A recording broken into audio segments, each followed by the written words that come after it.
Good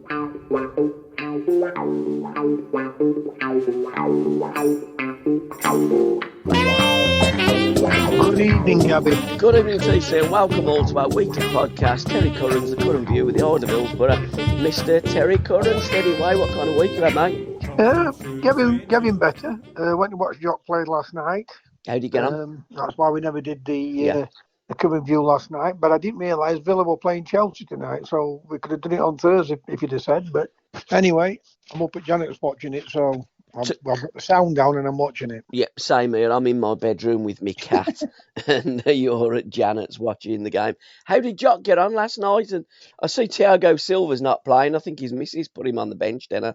One of they scored a magnificent goal, but a lucky goal. But the keeper come out, either punched it out or kicked it out, whatever it was, because I missed part of it. Yeah. And next thing I saw the guy volley it back in. He's got it right, and it's gone. I mean, you look at it. One or two people said, "Could you blame the goalkeeper?" I went, "Well, no. How could you blame the goalkeeper? Yeah.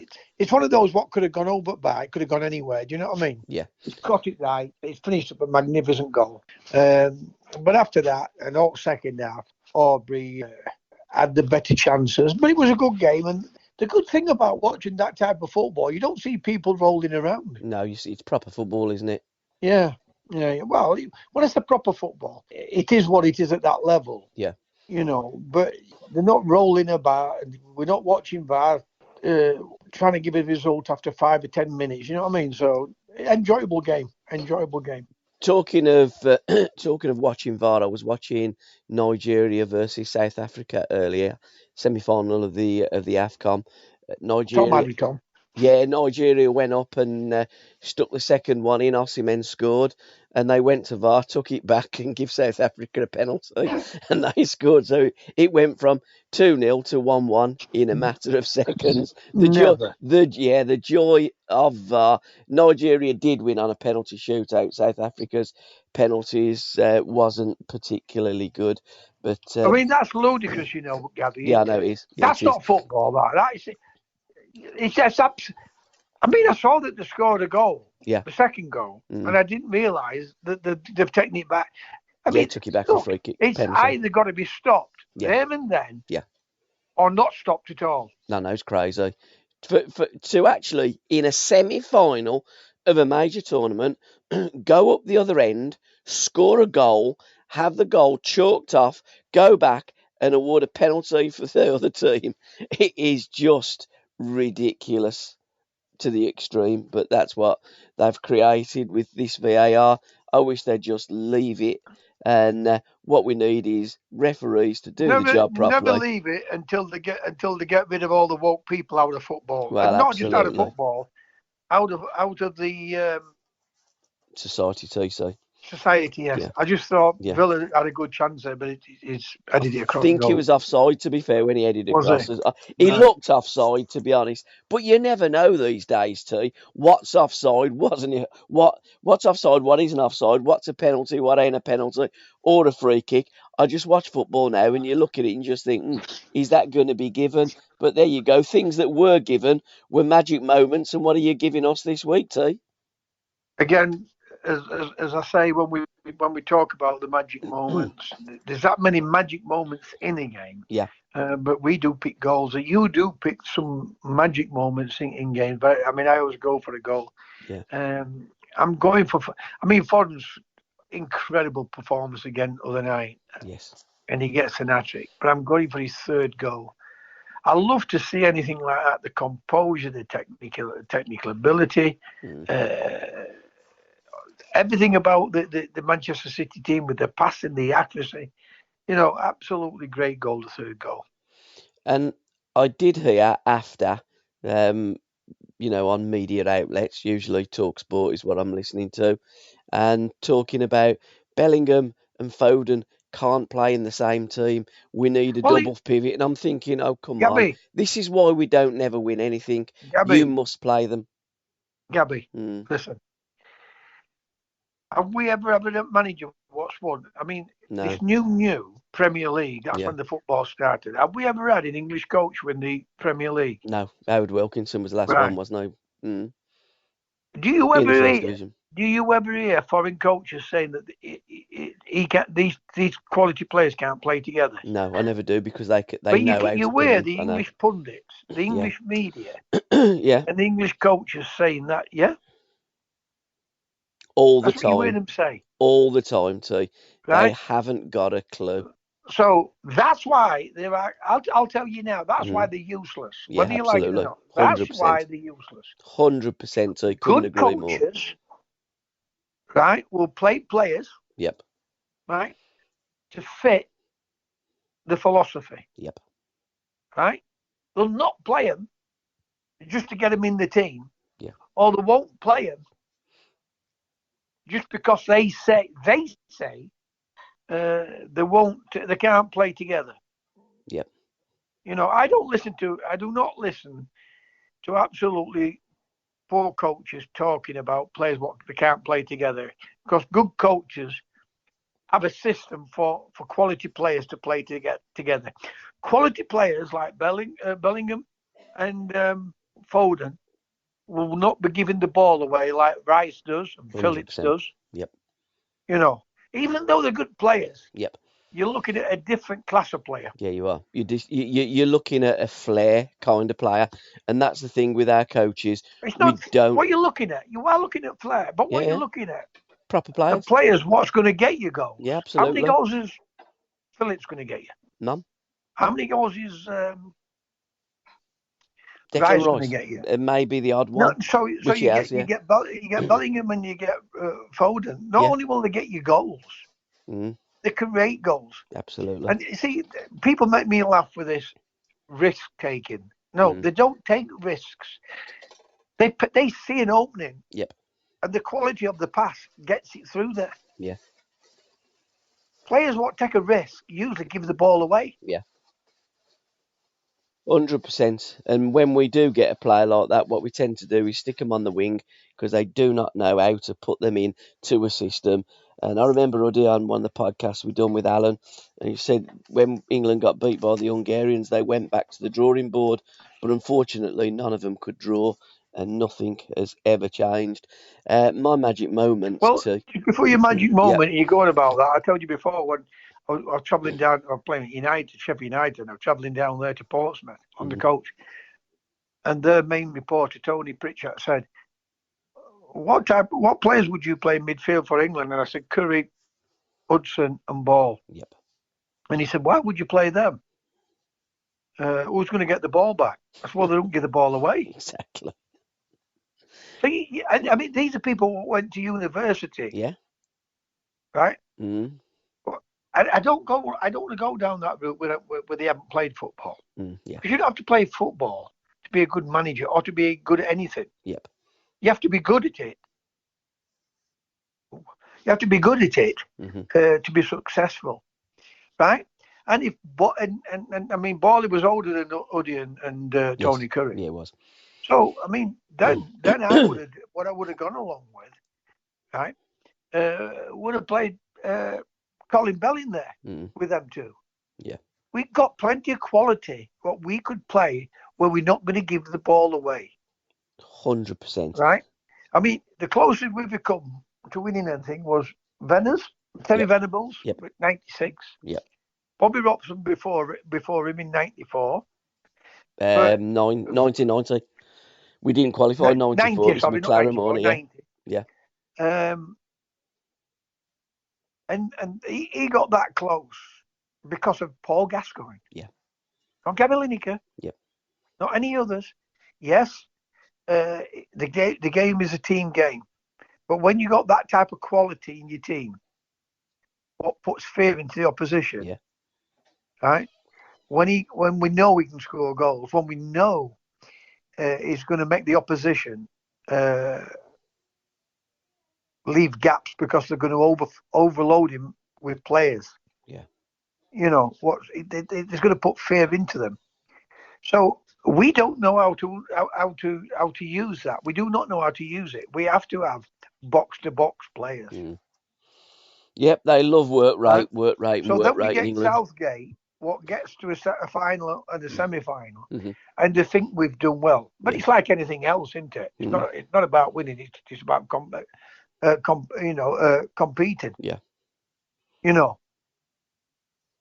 You've got a group of players what should have won a World Cup Absolutely. and a European Championship, And maybe another World Cup. all cocked up by a manager what doesn't know how to balance the team. Yeah, 100%. And this isn't about criticising him because he's a lovely, lovely person when you hear him talk and when I like him.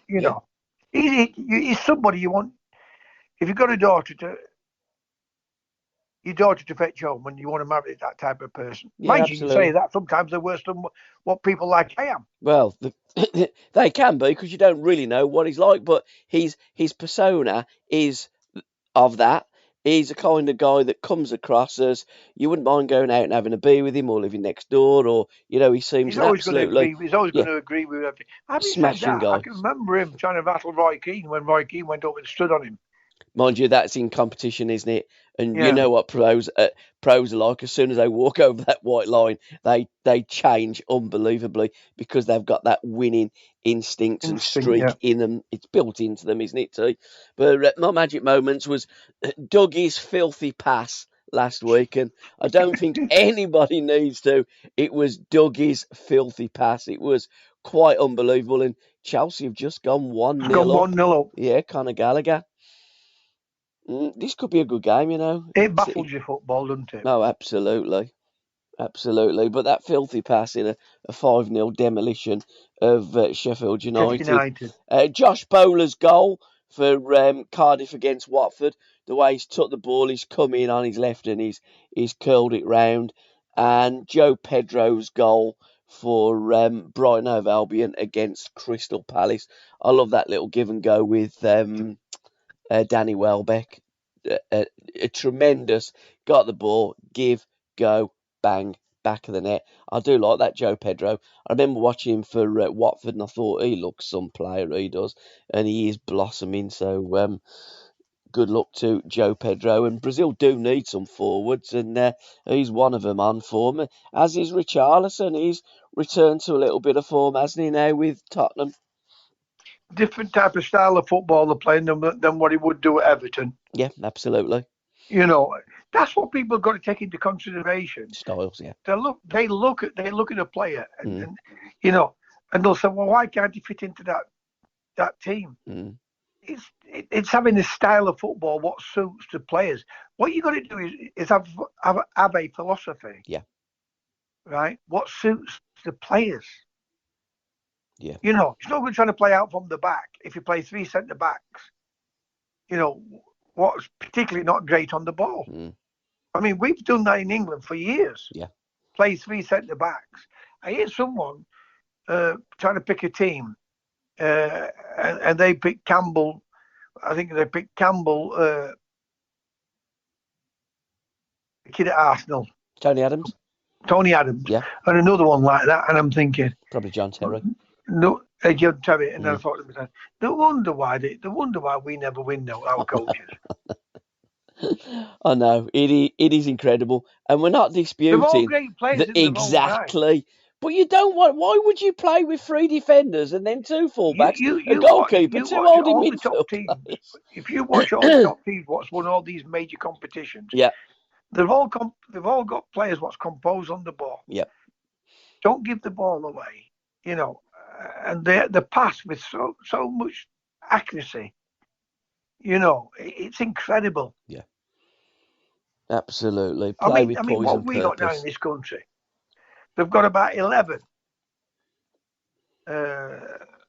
what's watching the computers and telling the manager. Can you imagine somebody telling me, you need to pull Gabby off it? Yeah. It's run enough now after 60 minutes. He's in the red zone now.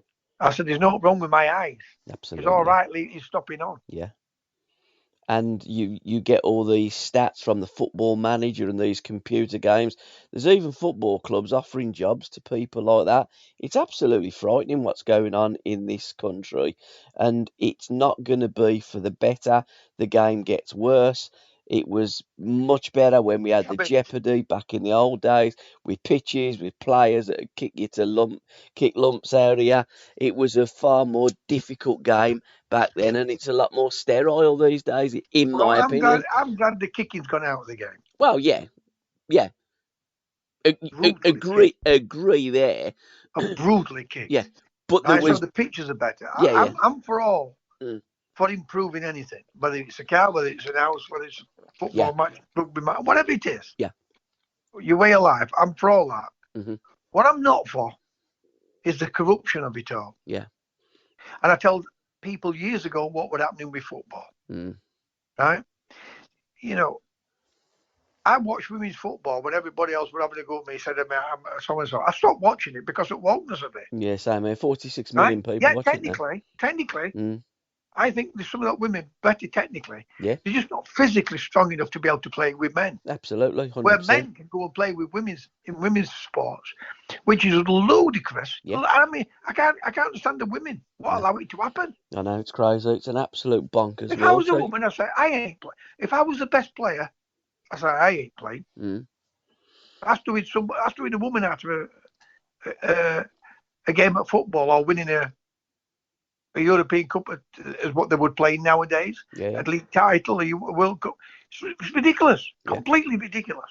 And the Chelsea manager's looking, going on about we need more women coaches in the game. I don't know if she means in the men's game or the game, because if you say the game, certainly the women's game, she's Listen, looking I for saw more. it all. Yeah, I saw it exactly. all. You know, it's not worth commenting on it.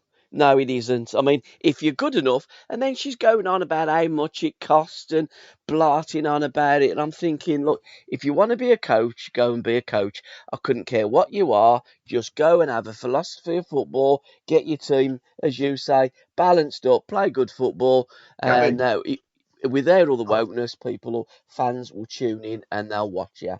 I've played with some of the greatest players in our country. Yeah. I've played under the best managers in our country. Yep, you have. Yeah. Right? You lot don't understand what it's like to be in a dressing room. Of course we don't. No, not at all. We have no idea. Graham Souness is one of the best players that British Isles has produced. 100%. Right? One of the best ever Scottish players. Yeah. Right? And I know in dressing rooms, right, this player's got in there what's not shown them the respect. Yeah. Now, I look sometimes at his selections of his teams and some of the players. Mm-hmm. I mean, he signed Neil Ruddock. For Graham Souness, I can see why he signed Graham because, I mean, Graham was over top. Yeah. Right, but was technically one of the best players British Isles ever produced. Yeah, without doubt. Right? So what I'm trying to say is when you get a woman in there, right, and things are not going well, I've seen them. Yeah. They will crucify you. Oh, 100%. Right? There's sometimes I said it happens. Here's a prime example. I'll name names. Derek Mountfield would always go back. I mean, he's finished up getting divorced. He would always go back, tell his wife what all the other players were doing, what other players were doing. Right? And some of the lads got onto him, Andy Gray and all them would get onto him. And I said to him, leave him alone. He's different to what we are. Yeah. Yeah. If you're going to do something, get out of the way so he doesn't see you. Yeah. You know, everyone is different. And players will not respect you if you're not playing well. If you're not, your team's not playing well as the manager.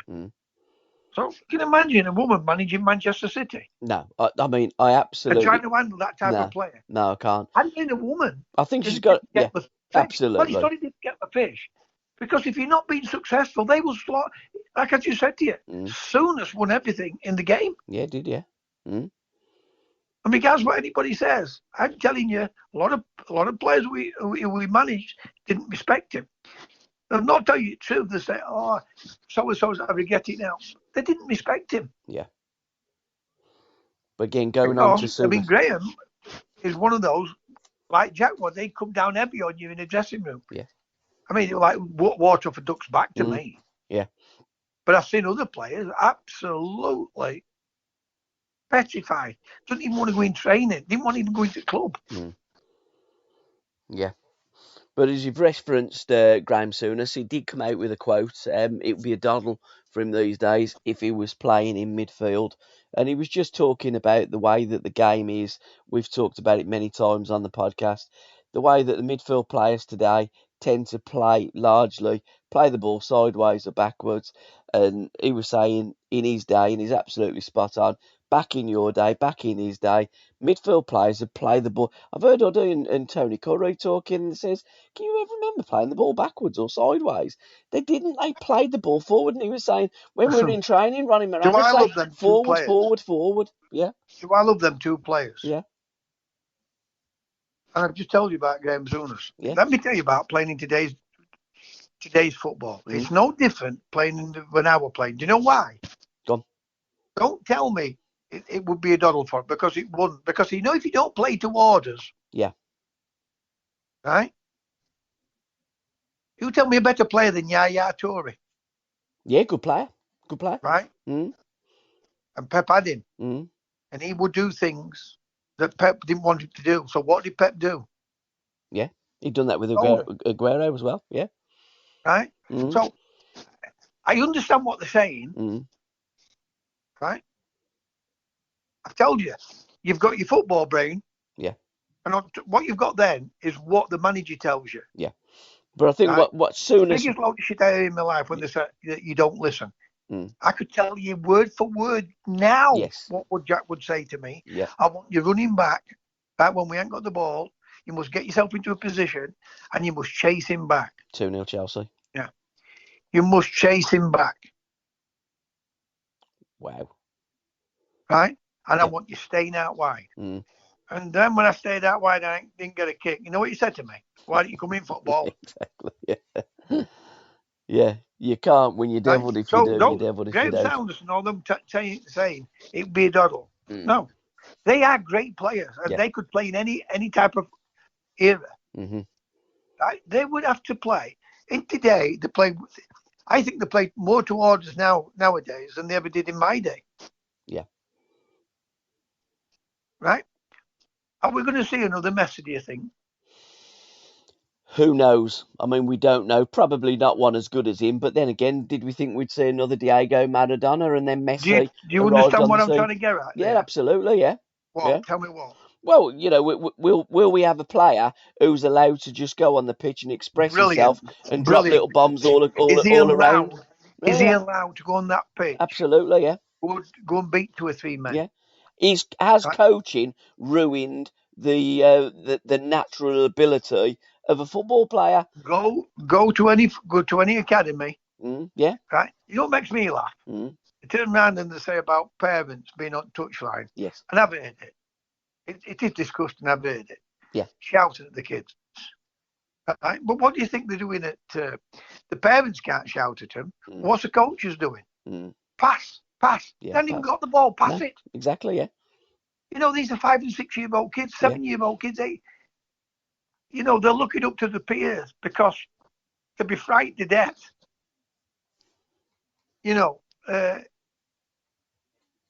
Not to do what the coach wants them to do. The people say to me, "Is it a good thing?" I think it's a good thing to have it. Yeah. Right, but they should never get any coaching until they're 14 years of age. Yeah. Just let them come in, let them play football like we used to do when we were kids on field. Yeah.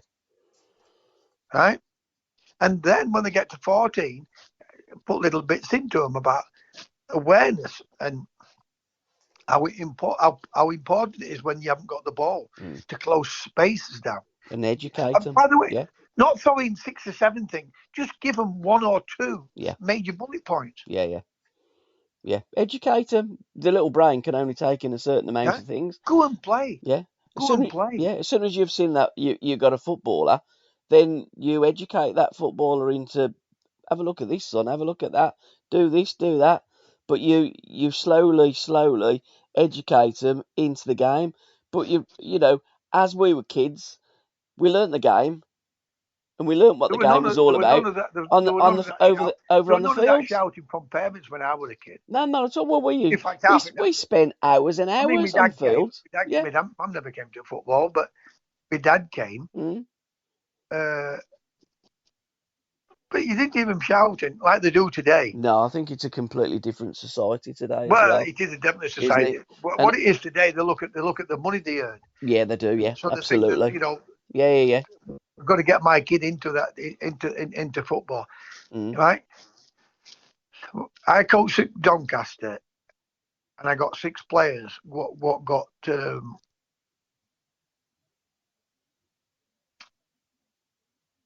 scholarships. Yeah. And every month we had a meeting. We had to go in, and then we'd have to talk about how well they're doing, and what do we think? Who do we think? Blah blah blah. And I tell them we've got 5 or 6 here what will get scholarships. Yeah. But when I said that, what I said to them, don't forget that's at this level. Because that's all it is. You know, when you go into the big world, when you're playing the big leagues, Yes. and you're playing against the big boys. When I said the big boys, you're playing against everybody in country. Yeah. Right? When I went to Everton, they were second bottom of the league. Right? And I had a brother what could play football a little bit. And he came to Doncaster and said, I'm going home. I said, what do you mean you're going home? He said, well, nobody passed. I said, fucking tell him. Yeah, exactly. Fucking pass. Tell him. You know, when I went to Everton, yeah, this is what I said. Hey, give me that fucking ball. Yeah. But these, by the way, I was a third division. You can class me as a third division football because I've played third division football for Sheffield United. But you was a first division player playing in the third division too. You got Sharpie there, you got David Johnson there, you got Derek Mountfield, you got John Bailey there, you got Gary Stevens there. Give me that fucking ball. Yeah. And hence they used to give me it. Hence the title of your book, Give Me the Ball. We had to leave the fucking out of it because I don't think it would have sold very well. Book corner TC this week, Sweeper Keeper, the story of Tommy Lawrence by Peter Kenny Jones. Liverpool. Yeah. I mean, he was nicknamed the Flying Pig, wasn't he? I mean, that was a little bit harsh, but what a great goalkeeper he was, wasn't he, Tommy Lawrence? Listen, he was walking through Liverpool when he was about 67 or 68, whatever he was. Yeah. And an interviewer pulled him. Yeah. And asked him about something. About Liverpool and football thing. Yeah. He said, I played in that game. And the bloke says to me, how do you mean you played in that game? He said, I was goalkeeper. Yeah. Right?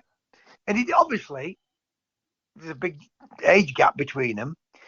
But I was asking about Liverpool and this certain game. He said, I played in it. Yeah. It just shows you, doesn't it? I remember that Vox Pox when they done that, and Tommy's face, it was an absolute joy and a dream. But again, the players... By the way, I know I'm interrupting you again, but yeah, go on. We had the best goalkeepers in the world round about that time. Oh, absolutely. Now, yeah, our goalkeepers, forget it's coaching, even the goalkeepers have become crap. But why do the goalkeepers... Well, why do the goalkeepers these days punch everything? I mean, back in the day, the goalkeepers would catch it, and then they'd either throw it out or they'd hold on to it, bounce it a couple of times, and then smash it down the middle. But they were proper goalkeepers. When you go on those coaching courses, yeah, I went to Scotland, and there's about 5 or 6 Portuguese lads. Yeah. Right, and I used to have a great laugh with them. Right. And they said to me, why didn't you ignore this? Get your badges and then go and coach your way. Yeah. Right? And maybe that's what I should have done. I mean, I've got my UEFA B badge. Yeah. And that's all you needed, really, to manage at the highest level. I mean, back in the days of Shankly and Busby and that, they never had any. When you go on these coaching courses, yes, nearly everybody takes that way of coaching into the coaching philosophy. Right? We haven't produced a world-class coach. No. Since Cloughy and I know Bill, because I look at it as English coaches. Yes. Right? Only because I look at the national team. Well, when was the last England coaches stroke managers that produced good football at the highest level? Big Venables. Ron, Howard Kendall, Venables, and well, Venables with the international team. Yeah. Yeah, but then you could the best manager to play attractive football was Howard Kendall, Big Ron, Cloughy, Shank. I mean, now we're going into British managers. Absolutely. I mean, the Scottish for years produced the best managers at one point. Yeah, they did. Yeah. But again, going back to the English managers, how come? I mean, you get all these English players that play in the English game. How come none of them have won the Premier League? Again, going back to your original statement about how we balance them up and how we coach our players, and it's all wrong, and we wonder why we never win anything. I was going to say I can't understand it, but what I can, What I can't work out is why Gerrard and Lampard Same here, yeah. haven't become world-class players. And to listen to the rest of this podcast, head on over to www.patreon.com/SRBmedia. Thank you.